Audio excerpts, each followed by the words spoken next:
দেখো তো ভাইয়া বোরকাগুলো কেমন। তোর বোরকা দেখা লাগবে না, আমি তোর জন্য আগে থেকে বোরকা কিনে নিয়ে আসছি। ঠিক আছে ভাইয়া, আমি এটা পরে আসছি। আসসালামু আলাইকুম রাকিব ভাই। ওয়ালাইকুম আসসালাম জিহাদ, এখানে এসে বসো। রাকিব ভাই, আগামী মাসের 1 তারিখ আমার ভাইয়ের বিয়ে। আপনি নিশ্চয় আপনার ফুল ফ্যামিলি নিয়ে আমার ভাইয়ের বিয়েতে যাবেন। অবশ্যই, আমি আমার ফুল ফ্যামিলি নিয়ে তোমার ভাইয়ের বিয়েতে যাব। ভাইয়া দেখো তো আমাকে কেমন লাগছে। রাকিব ভাই, আপনার বোনকে এখনই পর্দা করাতেছেন, ওর তো স্টাইলই নষ্ট হয়ে যায়। আরে জিহাদ বুকরা, দাঁড়াও ভাইয়া, আমি ওনাকে বুঝাচ্ছি।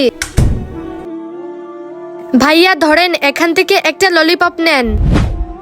আপনি এই ললিপপটা কেন নিয়েছেন? আরে এটা তো খোলা, এটা মনে হয় নষ্ট হয়ে গেছে, তাই এটা নিলাম। ভাইয়া আমরা যদি বোরখা পরি তাহলে খারাপ লোকরা আমাদের খারাপ নজরে দেখতে পারবে না। এত অল্প বয়সে এটা কিসের পর্দা? আমি যদি পর্দা না করি তাহলে আল্লাহ তাআলা আমার ভাইকে জাহান্নামের আগুনে জ্বালাবে, আর আমাকে যারা খারাপ নজরে দেখবে তাদেরকেও আল্লাহ জাহান্নামের আগুনে জ্বালাবে। আপনার বোনকে ছোট থেকে পর্দা করান। গাইস, ভিডিওটা ভালো লাগলে চ্যানেলটি সাবস্ক্রাইব করবেন।